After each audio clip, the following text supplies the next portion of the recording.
बाळांनो, मागील भागामध्ये आपण प्रश्नोत्तरे पाहिली. पुन्हा शब्दार्थ, टीपा, वाक्प्रचार, गाळलेले जागा या गोष्टी पाहिल्या. आता काय करणार आहोत, या भागात आपण मोठे प्रश्न पाहणार आहोत. काते लिहा, पुन्हा विरुद्धार्थी शब्द, समानार्थी शब्द, असं ग्रामर काही पाहणार आहोत, म्हणजेच व्याकरण पाहणार आहोत. बघूया बरं का बाळांनो. आता आपण पहा, का ते सांगा. आदिमानवाने दगड चाटून पाहिला. का बरं पाहिला?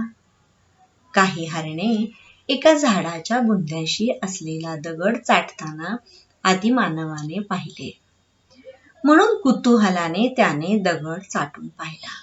पहा, काही हरणे एका झाडाच्या बुंध्याशी असलेला दगड चाटताना आदिमानवाने पाहिले, म्हणून कुतूहलाने त्याने दगड चाटून पाहिला. समुद्राचे पाणी आदिमानवाच्या हातापायांना झोंबू लागले. उत्तर आहे, आदिमानवाच्या हातापायांना खरचटून जखमा झाल्या होत्या, म्हणून समुद्राचे क्षारयुक्त पाणी आदिमानवाच्या हातापायांना झोंबू लागले. आदिमानवाच्या हातापायांना खरचटून जखमा झाल्या होत्या, म्हणून समुद्राचे क्षारयुक्त पाणी आदिमानवाच्या हातापायांना झोंबू लागले. समुद्र किनाऱ्यावर आदिमानवाने लांब खड्डा खणला. समुद्र किनाऱ्यावर आदिमानवाने लांब खड्डा खणला, कारण त्याला समुद्राचे पाणी त्यात साठवायचे होते.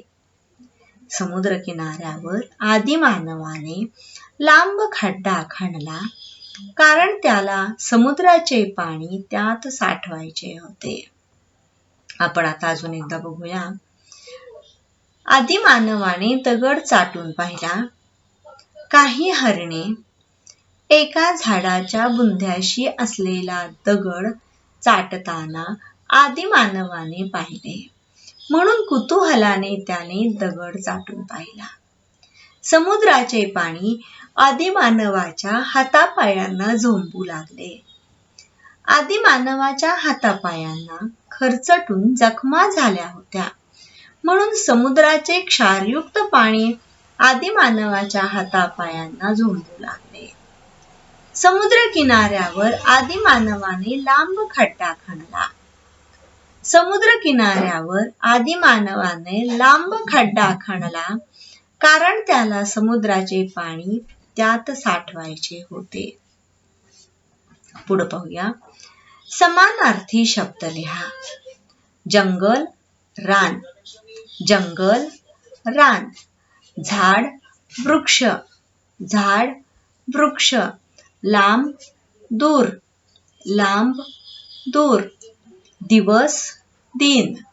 दिवस, दिन. समुद्र, सागर.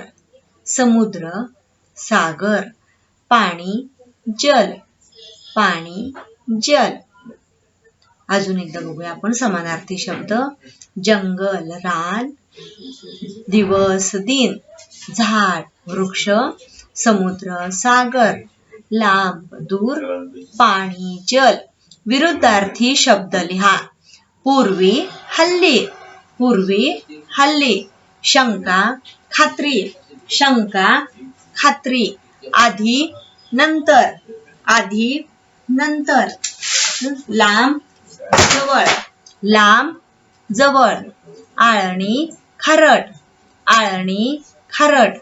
आवड, नावड. आवड, नावड. शांत, अशांत. शांत, अशांत. आनंद, दुःख. आनंद, दुःख. जागृत, निद्रिस्त. जागृत, निद्रिस्त. समाधान, असमाधान. समाधान, असमाधान. बेचव, चविष्ट. बेचव, चविष्ट. ओळखीची, अनोळखी. ओळखीची, अनोळखी. आपण अजून एकदा बघूया विरुद्धार्थी शब्द. पूर्वी, हल्ली. शंका, खात्री. आधी, नंतर. लांब, जवळ. आळणी, खारट. आवड, नावड. शांत, अशांत. आनंद, दुःख. जागृत, निद्रिस्त, समाधान, असमाधान, बेचव, चविष्ट, ओळखीची, अनोळखी. अनेक वचन लिहा. हरिणे, हरिणे, हरिण, हरिणे, फळ, फळे, फळ, फळे, गोष्ट, गोष्टी, गोष्ट, गोष्टी, कंदमूळ, कंदमुळे, कंदमूळ, कंदमुळे, गुहा, गुहा, दगड, दगड. बघा बरं का, तेच राहिलेले आहेत हे शब्द, याच्यात काही बदल झालेला नाहीये. गुहा, गुहा, दगड, दगड. आता इथं पहा, गोष्ट, गोष्टी, कंदमूळ, कंदमुळे, हरिण, हरिणे, फळ, फळे. पुढील शब्दसमूहांचा वाक्यात उपयोग करा. निरीक्षण करणे. मनोजने काढलेल्या चित्राचे बाईंनी निरीक्षण केले.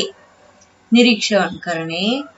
मनोजने काढलेल्या चित्राचे बाईंनी निरीक्षण केले. कुतूहल वाटणे. प्राणी संग्रहालयात कोणकोणते प्राणी पाहायला मिळतील याचे शांभवीला कुतूहल वाटले. प्राणी संग्रहालयात कोणकोणते प्राणी पाहायला मिळतील याचे शांभवीला कुतूहल वाटले. अंगाला झुंबणे. थंडीमध्ये गार वारा अंगाला झुंबतो. थंडीमध्ये गार वारा अंगाला झुंबतो. आता पाहूया आपण. मीठ या शब्दापासून बाणाने दाखवलेला एक एक शब्द घेऊन वाक्प्रचार तयार करा व त्याचा अर्थ समजावून देऊन वाक्यात उपयोग करा. पहा, मीठ इथं केलेला आहे, लिहिलेला आहे. खडा, महाग, जखम, जागणे. आता याच्यावरून आपण वाक्प्रचार बघूया बरं का. मिठाला जागणे, मिठाचा खडा पडणे, मिठाला महाग होणे, जखमेवर मीठ चोळणे. हे 4 वाक्प्रचार तयार झाले. या 4 वाक्प्रचारांचे अर्थ आणि त्याचे वाक्य आपण पाहूया. मिठाला जागणे अर्थ आहे इमान व्यक्त करणे. महादूगडी अखेरपर्यंत इनामदारांच्या मिठाला जागला. मिठाचा खडा पडणे अर्थ आहे एखादे काम बिघडणे. बसला अपघात झाला नि सहलीच्या आनंदात मिठाचा खडा पडला. मिठाला महाग होणे अर्थ आहे अत्यंत दारिद्र्य येणे. वाक्य आहे प्रचंड पुरामुळे गाव उद्ध्वस्त झाले आणि जो तो मिठाला महाग झाला. बघा, प्रचंड पुरामुळे गाव उद्ध्वस्त झाले आणि जो तो मिठाला महाग झाला.